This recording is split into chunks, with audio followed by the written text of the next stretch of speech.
आप सभी को ज्योतिषाचार्य डॉक्टर ज्योतिवर्धन साहनी का सादर नमस्कार। साथियों, हर हर महादेव जो आदि भी हैं अंत भी हैं, सृष्टि के कर्ता धर्ता हैं। और बहुत बड़ी बात है कि ये जो वर्ष है उस सावन के लिए बहुत बहुत बढ़िया है। देखिए, जो साल है ये वो 2024 8 नंबर साल है, जो शनि का नंबर होता है। जो ये महीना है जुलाई, ये केतु का 7 नंबर होता है। और इस बार सावन जो शुरू हो रहा है वो 22 जुलाई से शुरू हो रहा है, और 22 जो है यानी 4 नंबर राहु का होता है। और आप देखें कि ये सावन में हमें 5 सोमवार मिल रहे हैं। इस सावन का आरंभ सोमवार से होगा और 19 अगस्त को अंत भी सोमवार को ही होगा। तो ये सावन बहुत विशेष है। आप जितनी चाहें भोले बाबा की कृपा प्राप्त कर सकते हैं। तो हम ये बताएंगे कि कैसे आप उनकी कृपा ज़्यादा प्राप्त करें। तो हम ये कहेंगे कि ये सावन जो कन्या विवाह योग्य हैं उनके लिए बहुत विशेष है। आप जरूर 5 सोमवार व्रत रखें शिव जी का, और जो पूरी तरह से व्रत के साथ पूजा होती है, अभिषेक होता है शिव जी पर, वो करें। ऐसे लोगों को हम बोलते हैं कि आप 5 सोमवार अलग अलग चीज़ों का अभिषेक करें। पहली बार आप पंचामृत का अभिषेक कर सकते हैं, दूसरी बार आप शहद से अभिषेक कर सकते हैं, तीसरी बार आप सोमवार को गन्ने के रस से जो है अभिषेक करिए, और चौथे सोमवार को आपको हम बोलेंगे कि आप जो है केसर युक्त चावल की खीर बनाइए, उससे भोग लगाइए भोले बाबा को। तो आप देखिए कैसे सुख समृद्धि सब आती है, कैसे आपका विवाह जल्दी तय होता है और पूरी खुशहाली घर में सबको आती है। ये वैसे भी सभी लोग अलग अलग सोमवार को अलग अलग वस्तुओं से करेंगे तो बिल्कुल भला रहेगा। लेकिन साधारण व्यक्ति ये ध्यान रखे कि खाली जल ना चढ़ाए। यदि आप जल में थोड़ा सा 1 कटोरी दूध डाल देते हैं, 1 चम्मच काले तिल डाल देते हैं, फिर तो कहना ही क्या सावन का। और देखिए, जो चंदन है वो शिव को बहुत प्रिय है। अगर आपको और शक्तिशाली अभिषेक करना है और अपना कृपा ज़्यादा लेनी है तो हम आपको बोलेंगे कि आप जो बेलपत्री है उसके ऊपर जो है ओम बना लें, या स्वास्तिक बना लें, या ओम नमो शिवाय लिख लें, और उस बेलपत्री को चंदन से लिखने के बाद आप चढ़ाएंगे तो वो कृपा कई गुना वैसे बढ़ जाती है। और जहाँ तक विशेष उपाय की बात है, कुछ स्त्रियाँ ये चाहती हैं कि नहीं, हम तो विवाहित हैं, हम अपने पति की मदद करना चाहते हैं कि उनके आय कैसे बढ़े। ऐसी स्त्रियों को हम बोलेंगे कि आप हरी चूड़ियों का दान करें, पार्वती के पास चढ़ा के आए हरी चूड़ियाँ, मंगल कामनाएं करें, और बाहर भी अपने किसी सेविका को, कर्मचारी को, आप स्त्री को हरी चूड़ियाँ 1 सेट दीजिए। तो प्रार्थना करिए कि मेरे पति की आय बढ़ती जाए और खूब समृद्धि घर में आए। ये बहुत बढ़िया उपाय है, विवाहित स्त्री अपने पति के लिए करें। अब जैसे कोई रोगी है और बार बार उसको जो है बीमारी घर में आ रही है, तो ऐसे लोगों को हम बोलते हैं कि आप 3 बेलपत्री का जो त्रिकुंड होता है उसमें आप जय श्री राम लिख लीजिए चंदन से, और सुबह आप उसको जो शिव जी पे अभिषेक करने के अलावा एक जो बेलपत्री है आप शमी के पौधे पे चढ़ाइए, एक आप पीपल पे चढ़ाइए, और एक आप आंवला के पौधे पे, आप पेड़ पे आप अर्पित करें। तो उससे रोगों का भी नाश होगा। जो समृद्धि की बात है उसके लिए बहुत अच्छा रहता है कि हम केसर युक्त खीर का उपाय करें। जो आपके कलेश, ग्रह कलेश होते हैं, पति पत्नी का रिलेशन है, सास बहू का रिलेशन है, उसके लिए हम कहते हैं 5 हफ्ते ही आप फिर शहद से अभिषेक करें, अच्छा रिलेशन रहेगा, सब बहुत सुख शांति रहेगी। जहाँ तक और विशेष उपाय की बात है, किसी के घर में बहुत ही ज़्यादा जो है गंभीर रोग की बात है, तो आप जय श्री राम लिख के यदि पत्तियों पे बेलपत्री की तो आप चढ़ाएंगे, शिव जी को अर्पित करेंगे, तो ये बहुत बढ़िया रहता है। कुछ लोग कहते हैं हम घर में शिवलिंग रखा हुआ है, तो ये हम आपको कहेंगे कि शिवलिंग को घर में नहीं रखना चाहिए। जो आपका अंगूठा होता है, इससे बड़ा शिवलिंग रखना मना होता है।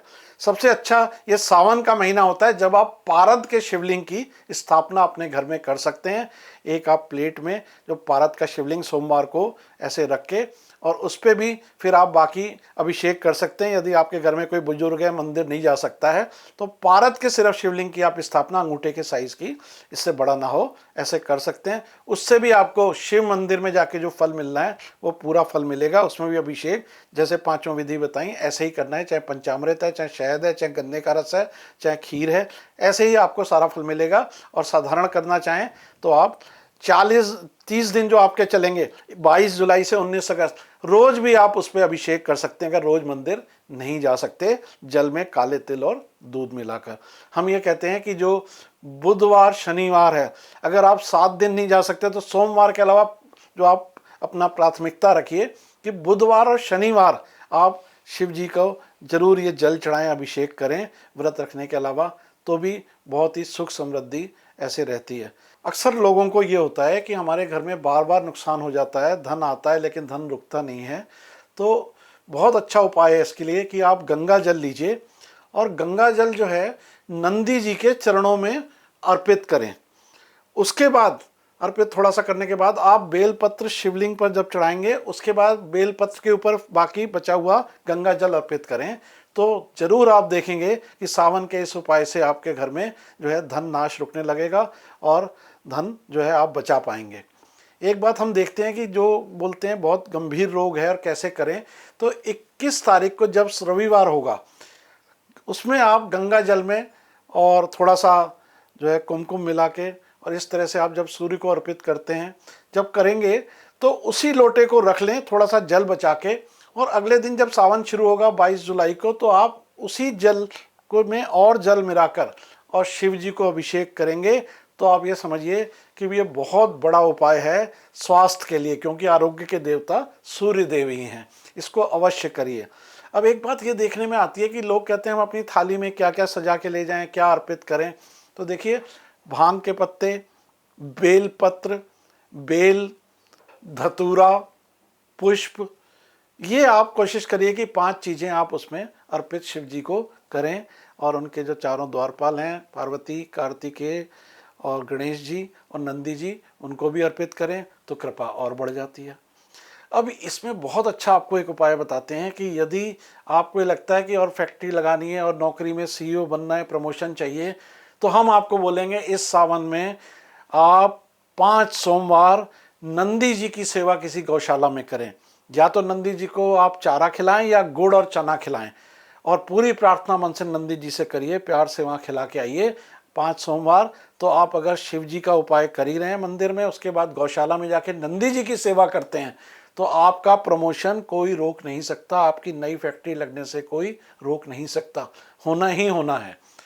अब इसमें और अगर आप उपाय जानना चाहते हैं, हम आपको ये बोलेंगे कि आप इसको एक उत्सव की तरह मनाइए। सावन क्या है, पूरा 30 दिन का एक उत्सव है।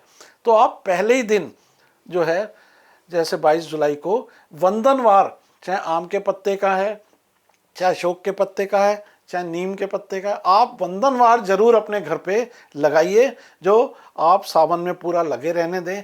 उसके बाद जो ऊर्जा सकारात्मक आपके घर में आएगी, आप पता चलेगा आपको कि हाँ, शिव जी की, महादेव की पूरी कृपा हमारे घर में आ रही है। यदि किसी घर में बहुत बुजुर्ग हैं, तो हम उनको बोलते हैं कि आप पंचामृत की जगह आंवले के रस का जो है अर्पण करें शिवलिंग पर। तो बुजुर्ग लोगों के लिए, अच्छे स्वास्थ्य के लिए, जो इस एज में हैं, उनके लिए अच्छा रहता है कि वो आंवले के रस को और शिवलिंग पर अभिषेक करें। बहुत ही ये भी बढ़िया टोटका है। और आपको और ज़्यादा अच्छा करना है, कुछ व्यक्ति बोलते हैं कि हमारा काम अटका हुआ है, क्या ये हो सकता है? क्या सावन में ऐसा कोई उपाय है कि हमारा अटका हुआ काम हो जाए? तो अगर अटका हुआ काम आपको कराना है सावन में, तो ये विशेष उपाय आप जरूर लिख लें।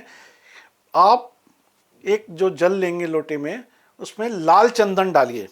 लाल चंदन डाल के आप जो बेल का पेड़ है उस पर अर्पित करें, और ये बोलें कि जो मेरा अटका हुआ काम है, रुका हुआ काम है, वो हो जाए। और वहाँ एक दीपक अवश्य जला के आइए। देखिए, जो हम रोज बोलते हैं, आप जाएंगे या महीने में आपसे सोमवार को जा पाएंगे, जब भी जाएं शिव जी की जो आरती करें, अगर उसमें भी आप कपूर की जोत जला के आरती करेंगे तो और अच्छा आपको फल मिलेगा। इसी तरह से हम बोलते हैं कि जो पंचामृत है, कई बार लोग पूछते हैं ये डाल दें वो डाल दें। देखिए, दूध, दही, घी, शक्कर और शहद, ये हैं 5 चीज़ें। इन्हीं से डाल के पंचामृत बनाइए। कई बार हम इसमें भी गलती कर लेते हैं। तो उपाय करिए तो बहुत पूरे मन से और सिलसिलेवार तरीके से करिए। इसी तरह से हम बोलते हैं कि जो आपका दान करने का मन है कुछ, तो आप किसी धर्म स्थान पे मंदिर में यदि घंटे का दान करते हैं तो महादेव के इस उत्सव में समझिए आपका घंटे का दान मतलब सबसे बड़ा दान माना जाता है। तो आप अगर दान करने का मन हो तो घंटा किसी बड़े मंदिर में और आप दान करें। उसका साइज, उसकी जो है ऊंचाई कुछ मत देखिए, आप मंदिर में पूछिए कैसा घंटा चाहिए, उनकी इच्छा अनुसार वो घंटा दान करें। ये बहुत सिद्ध दान है। इसी तरह से हम बोलते हैं, कई लोग कहते हैं रुद्राक्ष पहनना चाहते हैं, तो रुद्राक्ष को सिद्ध करने के लिए सावन से अच्छा कुछ नहीं होता है। आप पहले सोमवार छूट जाए अगले सोमवार करें, 5 सोमवार में से जो भी आपको मिले आप विधि विधान से पूजन करके और यदि रुद्राक्ष धारण करते हैं तो इसका 10 गुना फल आपको मिलता है, और किसी समय धारण करने की जगह सावन में धारण करने से।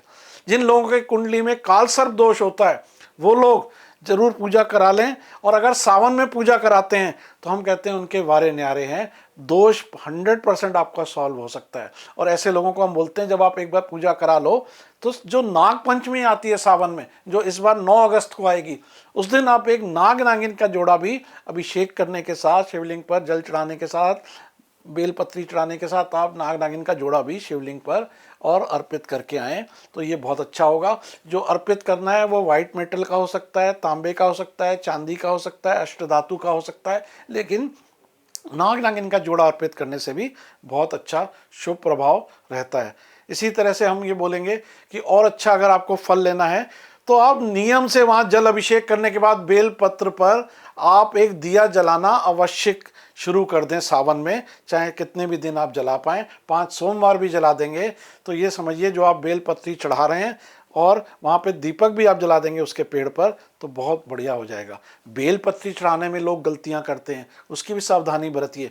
कटी फटी बेल पत्री नहीं चढ़ानी है, अगर उसमें छेद है, कीड़ा लगा हुआ है, पत्ती आधी है, नहीं चढ़ानी है। साबुत बेल पत्री ही आपको चढ़ानी है। इसी तरह से बेर भी जब आप चढ़ाएं तो देखें कि उसमें कोई जूठन तो नहीं है, किसी पक्षी ने कोई कट तो नहीं लगाया हुआ है, साफ सुथरा बेर होने चाहिए।